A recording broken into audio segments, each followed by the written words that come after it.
Alejandro, muchas gracias por dedicarnos esta maravillosa tarde. De nada, un placer a vosotros por vuestro interés.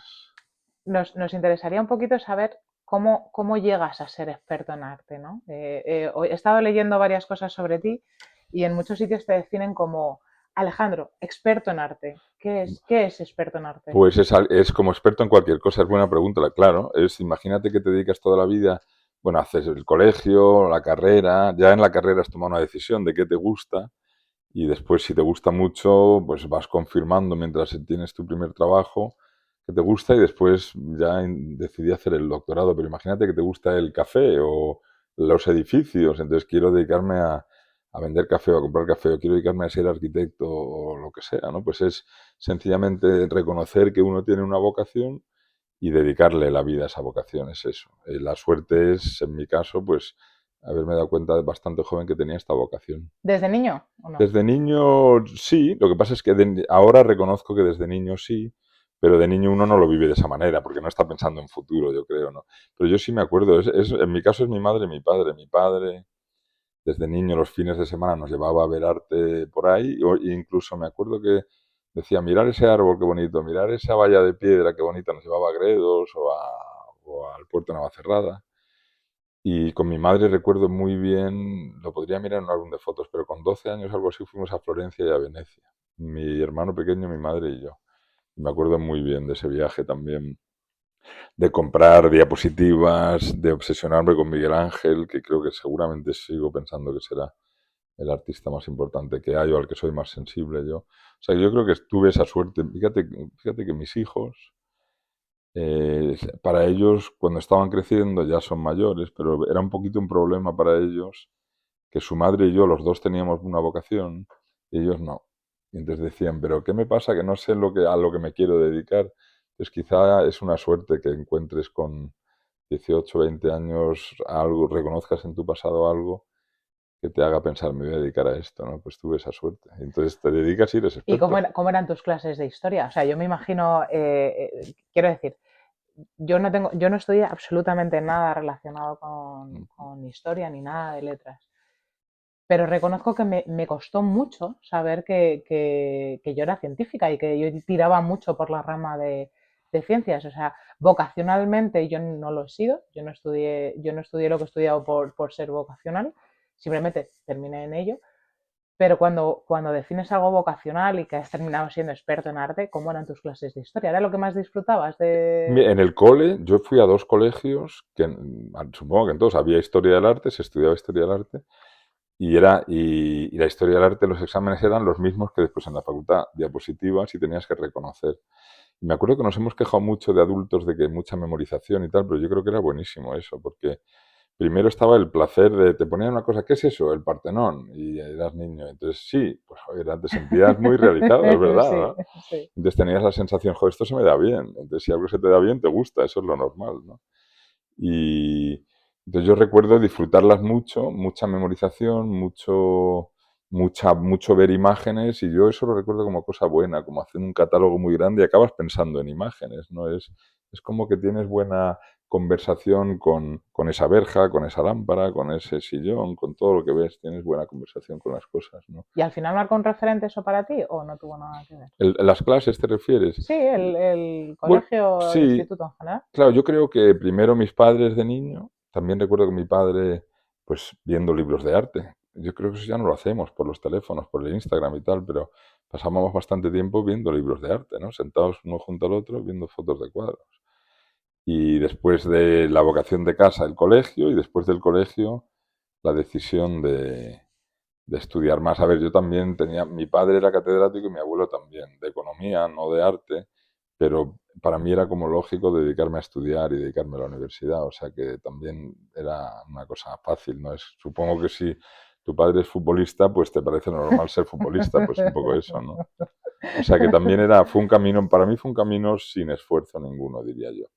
Después ya a partir del doctorado mucho trabajo, pero no esfuerzo en el más sentido de la palabra, nunca ha sido eso, siempre ha sido una suerte que he tenido, vamos, y Cuando hemos hablado anteriormente contigo, te decía que para mí los que habéis estudiado historia sois doctorados de por vida. Y con esto quiero decir porque os pasáis la vida estudiando, ¿no? Esto es así, o sea, tú nunca dejas de estudiar como historiador. Nunca, pero igual hacen los médicos, los científicos. Ayer fui a una conferencia de una neuróloga, mi mejor amigo es neurólogo, médico, no investigador, pero todas las noches estudia. Hace poco me operé de los hombros, me operó un amigo mío también, él todas las noches repasa el caso, van a congresos, ven el último aparato que se ha diseñado para operar no sé qué, lo mismo. O sea, yo ahora tengo la mesa, aquí donde estamos en casa, tengo la mesa llena de libros, son los que estoy leyendo todo el rato, claro, pero me gusta, no me cuesta nada eso. A veces, a ver, ya tengo la suerte con la edad que tengo, que si algo me cuesta, me aburre, pues es que no lo hago directamente, ¿no? Entonces, ahora me estaba leyendo unos diarios de Paul Klee, buscando la idea de cómo es el proyecto del artista, en qué está pensando a medida que trabaja, ¿no? Y de momento son un poco decepcionantes porque solo está hablando de las novias y cosas de esas, ¿no? No está hablando de arte. Después tengo otro libro que me estoy leyendo que es ¿Qué es el arte? Y es un libro muy filosófico que me encanta. Es una pregunta absurda quizá, porque ¿qué es el arte? Pues qué más da, ¿no? Lo que cada uno que piense lo que quiera, pero pensar en eso es muy interesante. Planteaba un problema el libro, las primeras páginas que viene de una cosa que dice un filósofo, que es un chico, es una especie de metáfora, ¿no? O de fábula. Un chico hereda un patrimonio enorme de su padre, un palacio en Inglaterra lleno de cosas, y le dice que si es capaz de separar el arte de lo que no lo es, o sea, los objetos que son arte, los que no lo son, se puede quedar con todo. Y si no, pues lo pierde todo. Entonces, pues, ¿qué es el arte? Ese chico de repente tiene una razón ahí. Pues eso me parece una pregunta. Me divierte mucho leer esas cosas. Sí, me sigue divirtiendo como siempre. ¿Qué es el arte para ti?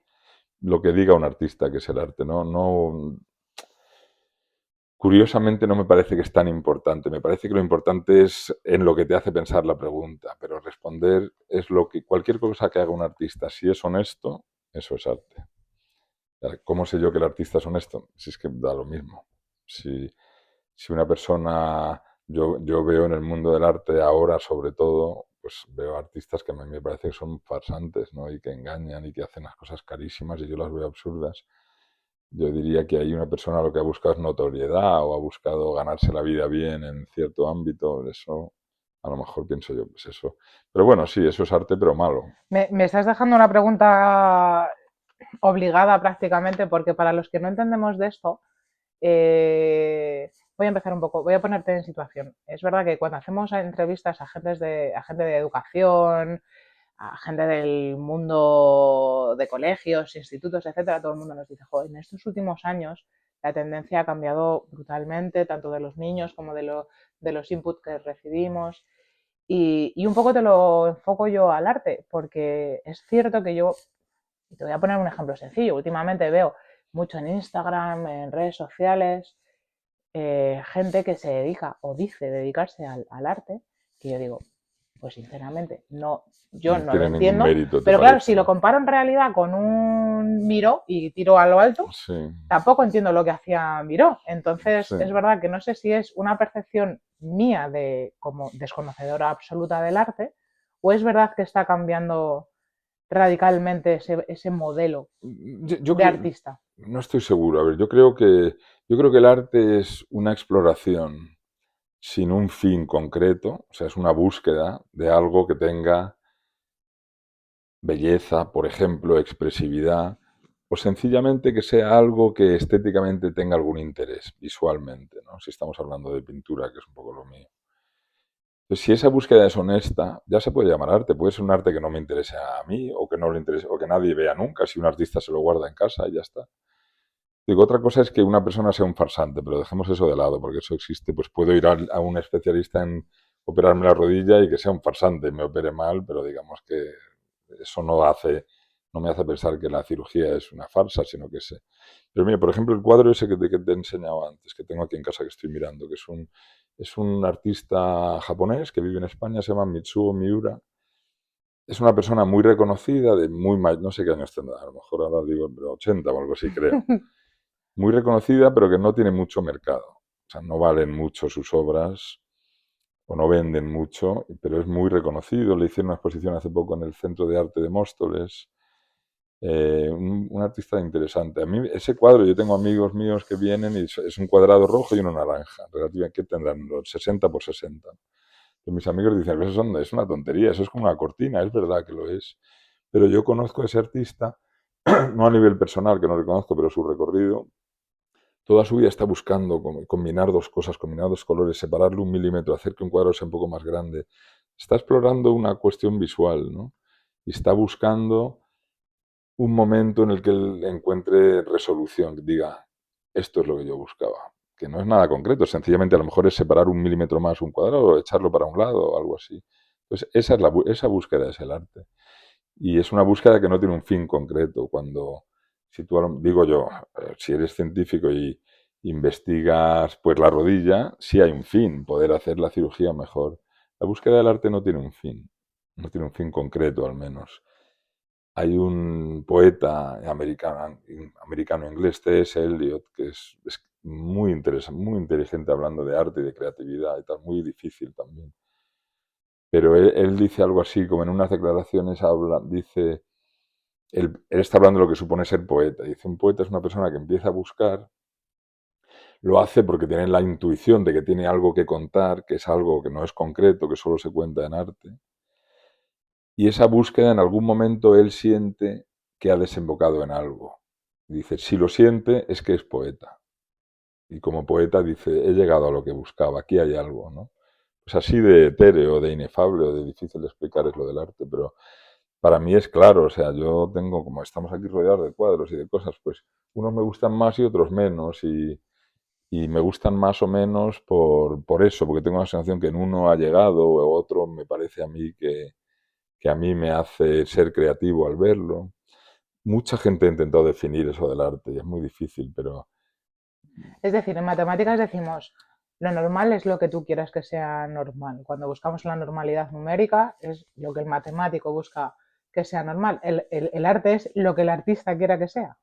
totalmente, sí, sí, es lo que el artista quiera que sea, mientras su disposición sea honesta, en el sentido de voy a buscar. Tengo lo que decía este poeta, tengo la intuición de que quiero dedicar mi vida a buscar algo. Un poeta busca unas rimas, el uso de unas palabras, pero que no tienen un contenido. El contenido no es lo principal, sino más bien la forma.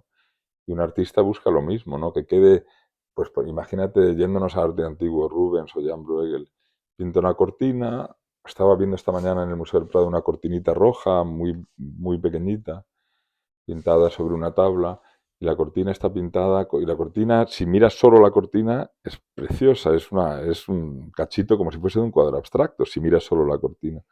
Entonces son unos pliegues, tiene un tipo de rojo muy opaco, que es vermellón, que se hace a partir del mercurio, que es un pigmento molido mezclado con aceite.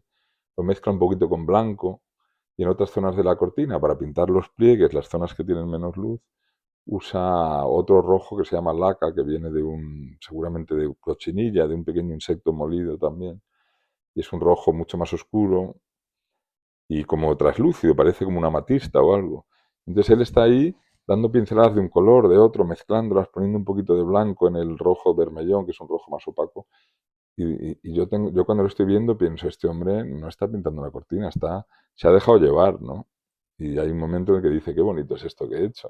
A ver, este hombre se murió hace cientos de años. No sé lo que diría, pero yo tengo la sensación de que él ha estado entretenido en esa cortina buscando algo hasta que ha dicho, esto está bien así, ¿no? Que quedó satisfecho, pero entiendo que no Exactamente. es el caso de muchos artistas, ¿no? Yo creo Eh, que la mayoría sí, ¿eh? Yo creo que el artista, los artistas, los artistas famosos casi todos han sido felices, tengo yo la impresión. Van Gogh no fue famoso en vida, es un caso de artista torturado muy curioso, ¿verdad? Porque Van Gogh hace una pintura súper alegre, pero después él en sus cartas es un ser torturadísimo y con mucha dificultad. Pero si pienso desde luego, las celebridades de nuestro tiempo o del tiempo en el que han podido salir en la tele, yo los veía muy satisfechos a Picasso, a Dalí, a casi todos los artistas. Yo creo que sí.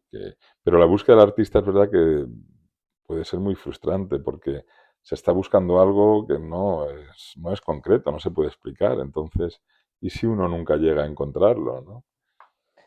Antes de preguntarte por el día a día del museo, me gustaría hacerte una pregunta como curiosidad mía, ¿eh? Que de verdad es que me muero de curiosidad por preguntarte esto porque para entender el arte necesito primero saber la historia del artista en Ay- cuestión. Ayuda muchísimo. Yo creo que para entenderlo, sí. Para disfrutarlo, no. Para entenderlo, yo creo que sí. Saber un poco. O sea, por ejemplo, vuelvo a este cuadro. Es que es un cuadro tan simplón, tan simple, tan sencillo. Un cuadro rojo y uno naranja debajo. Pues solo tiene sentido eso dentro de un recorrido de un pintor que sé que es un explorador de algo así no concreto, que además está haciendo algo que la historia de la pintura ha venido haciendo durante mucho tiempo, que era buscar combinaciones de formas y colores. Entonces, cuando primero los pintores, y tú imagínate un recorrido en el cual te dicen, primero los pintores, siglo XV, cuando se empiezan a pintar cuadros que se pueden colgar, descolgar, vender, llevar de un sitio a otro, no, no cuando se pinta un muro entero, una casa entera. Pues a lo mejor la pintura era un retrato. O sea, el pintor le están pagando para que haga un retrato que se parezca al retratado. Lo importante ahí es la imitación de la realidad. Van pasando los siglos o las décadas y los pintores se van dando cuenta que haciendo eso, pues resulta que es bonito el cómo se desplaza el rojo o que pueden mezclar un pigmento con un aglutinante, aceite de linaza normalmente con mayor o menor espesor y entonces puede ser más o menos viscoso, puede estar muy licuado el color o menos, puede mezclar los colores y crear colores nuevos y se va dando cuenta que haciendo algo, a él le pagan para hacer la cara de una persona, pero haciéndolo, dice, qué curioso esta manera de pintar, ¿no? Porque pintar en sí mismo es algo que es expresivo, puede crear cosas bonitas o cosas interesantes. Eso, avanzando los siglos, la pintura acaba en un lugar en el que no importa ya nada lo que se está pintando y lo único que importa ya es ese color, esa forma, esa pincelada. Entonces, entender ese recorrido, claro que te ayuda a entender el arte, clarísimamente, pero no a disfrutarlo. Disfrutarlo es una cosa distinta, ¿no? A ti te puede gustar, si miramos por aquí, lo que sea, cualquier cosa, ¿no? Pero a entenderlo sí que te ayuda, a estudiarlo y conocerlo, claro que sí. Dicho eso, ahora mismo el mundo del arte, el tipo de arte que hay que yo no entiendo, y no lo digo por mí, pero si mucha gente que ha dedicado toda la vida al arte y ha hecho un doctorado y tal, si no lo entendemos, digo, ¿eso para quién está hecho ese arte, no? Y yo creo que ahí se crea una especie de elitismo absurdo que tiene que ver ya pues con lo mismo que tiene que ver el elitismo en cualquier ámbito de la En cualquier vida, el ámbito. que quiere ir de Claro. guay o lo que sea. Y además, si consigues que quien no te entiende acepte que eso vale mucho dinero y te pague y los ricos empiecen a coleccionar, se crea una burbuja y te hace rico. O sea, pero eso son otras cosas yo creo que hay que dejar de lado. Pero, bueno, en definitiva yo creo que sí, que entender de arte ayuda mucho a disfrutar del arte. Ayuda a comprenderlo, pero también a disfrutarlo, porque estás profundizando en algo que te gusta, ¿no? Mira, quería preguntarte sobre tu día a día en el museo, porque el otro día, cuando tuvimos la oportunidad de charlar contigo previa a esta entrevista, yo bajé súper contenta y dije, joder, he tenido la oportunidad de estar hablando con Alejandro Vergara y me dice uno de los niños, ¿y ese quién es? Claro. Normal, Y claro. además fue así, no sé quién es. Y le digo, jolín, bueno, es el jefe de conservación, ¿no? De Se llama pintura así, flamenca sí, sí. Y Escuelas del y Norte lo escuelas del llamamos, sí. norte. Y mira, me hizo Y mucha te gracia dijo, ¿y porque eso se qué me es? quedó Claro. mirando y me dice, ¿Y eso qué es? ah, dice que, y que trabaja en Sevilla. Qué gracioso, claro, claro. ¿Qué, Lo del qué es? flamenco. Cuéntanos, cuéntales un poquillo a los niños cómo Sí, funciona. pues a ver, los museos como el Prado, los grandes museos, son los responsables de guardar colecciones de pintura que la sociedad considera que son importantes y que merecen un esfuerzo, ¿no?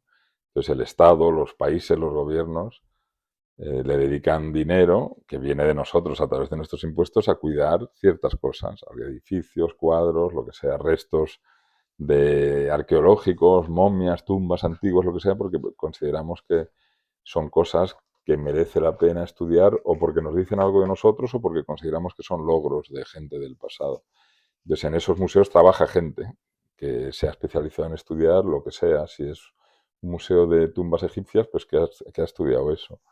Entonces, en España da la casualidad, no es casualidad porque esto pasa en toda Europa, que durante ciertos siglos, desde el año más o menos 1400 hasta hace no demasiado, un arte muy importante era la pintura. Entonces, hay muchos museos importantes en Europa que tienen muchos cuadros que los europeos consideramos que son muy importantes.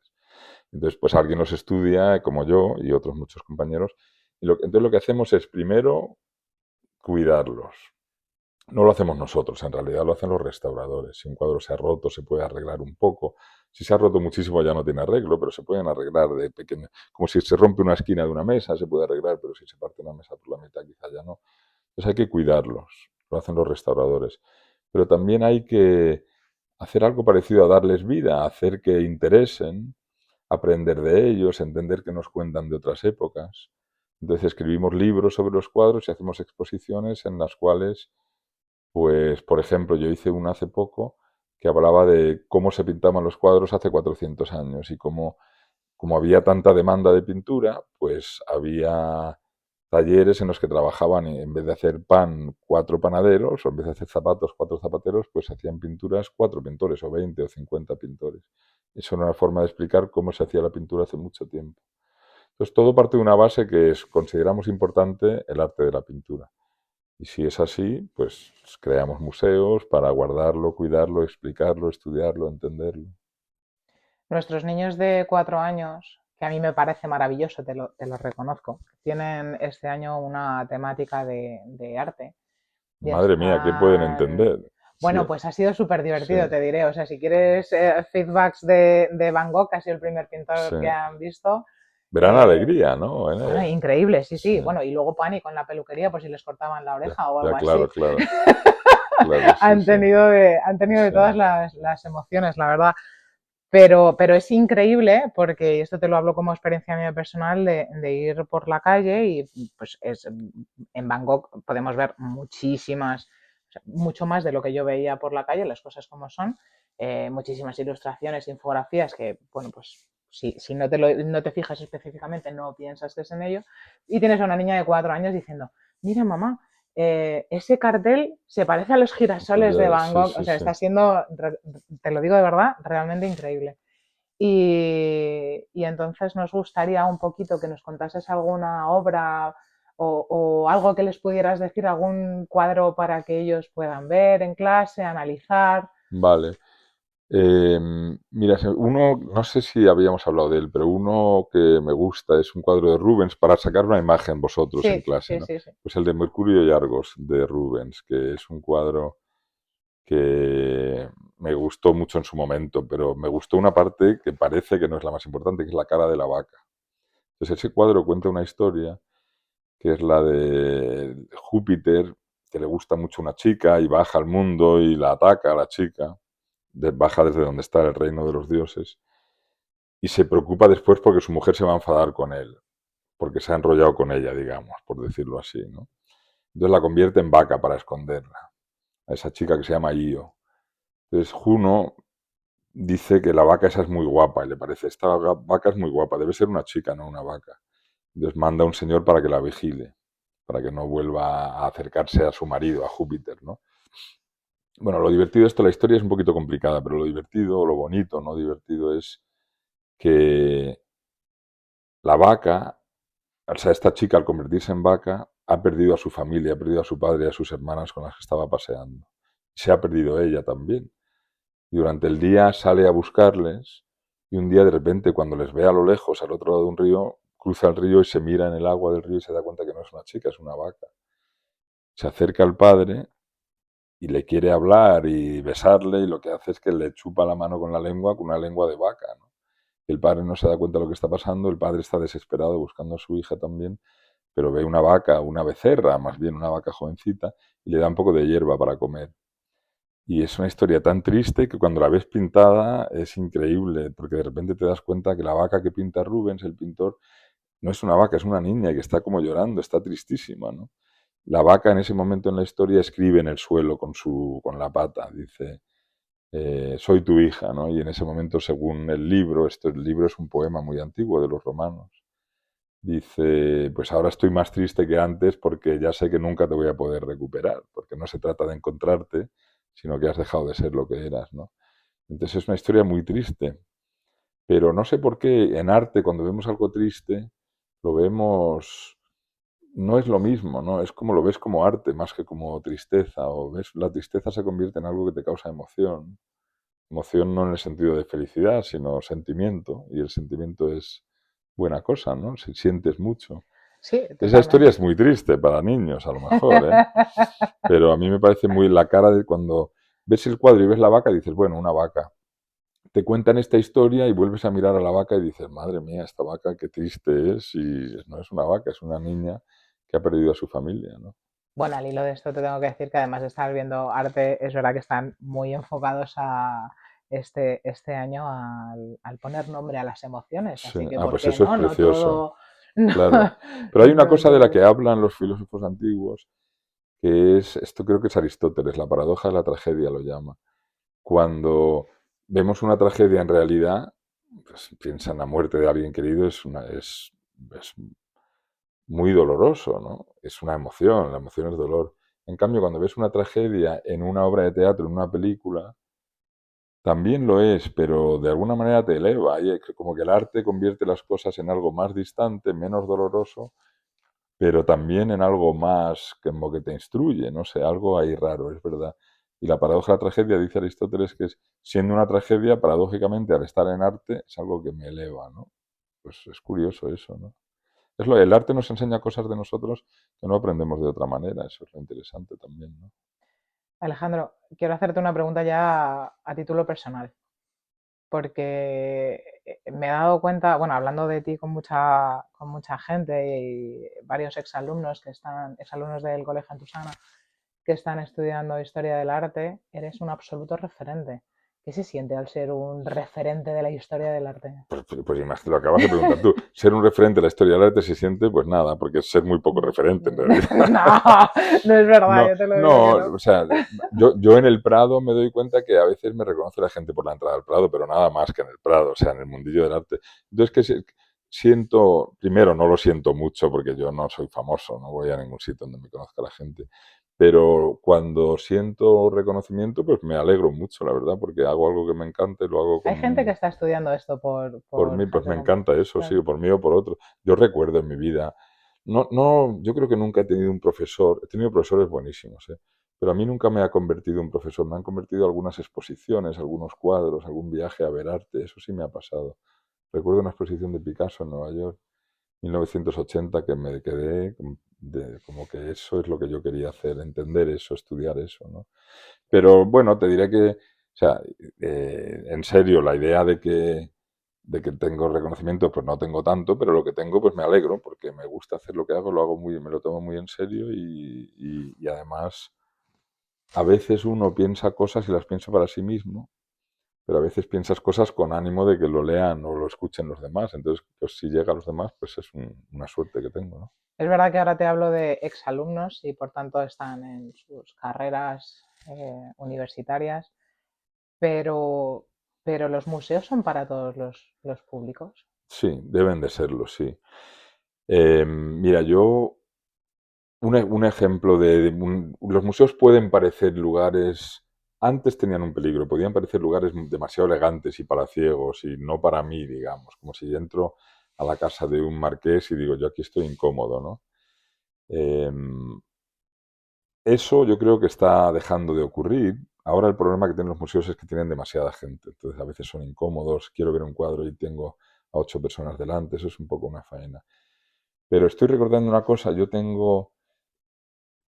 mi hermano mayor, Pepe, ha vivido en California, en Los Ángeles, muchos años, 30 años o 40, no sé. Entonces sus hijas, mis sobrinas, que tengo una relación muy cercana con ellas, son de ahí. Ellas son hijas de una mujer mexicana y de un México nada cercano a México capital ni nada, ¿no? Digamos que de una familia muy humilde que no tenía relación con el arte ni con la cultura ni nada. Entonces ya tienen 30 y pico años, ¿eh? Pero cuando yo iba a verlas a Los Ángeles, cuando tenían 15, 20, 15 años o por ahí, pues las llevaba al Museo Bueno de Los Ángeles. Y lo que yo quería hacer era, yo me acuerdo de entrar y les decía, este museo, para entrar a un museo todo es de mármol, todo es muy elegante, y dice, pero esto es para nosotros, ¿no? Y sentiros como los dueños de este lugar, porque lo somos tanto como cualquier otra persona, y vienes aquí a ver una cosa que son cosas increíbles, maravillosas, ver arte, ¿no? Ver como las mejores cosas que han hecho las personas.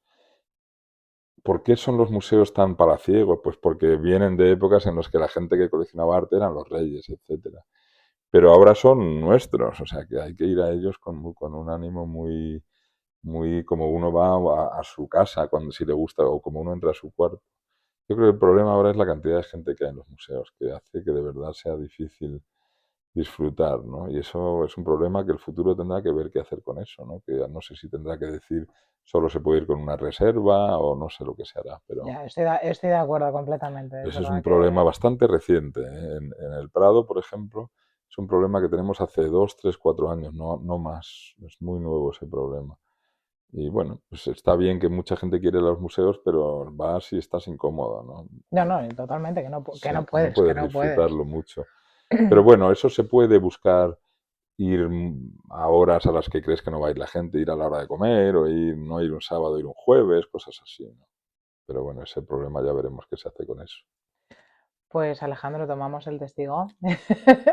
Yo creo que es necesario que llevemos a nuestros pequeños a todos los museos, las cosas como Sí, son. no de Yo, arte tal solamente. no, no, ¿Sabes? Un no. museo en Madrid increíble es el Museo Arqueológico, que es un museo que no está lleno. Es un museo increíble. Las partes islámicas, por ejemplo, de la España Es una musulmana, pasada. increíble de bonito. Y no vamos, ahí no hay muchísima gente. O sea que hay muchos sitios a los que ir, ¿no? Pues cogemos el testigo totalmente y llevaremos Fenomenal. a nuestros pequeños. Muchísimas gracias por De tu nada, a tiempo, ti ya al no te quitamos revés. más. A ti al revés. Joder, si esto es una Y, maravilla. y aquí invitadísimo estás, siempre que quieras venir. Pues un día voy y voy a hablar con los chicos ahí si Nos quieren, sí. encantaría, nos Claro, encantaría. fenomenal. Pues muchas gracias, Y a ti, Alejandro. gracias a ti.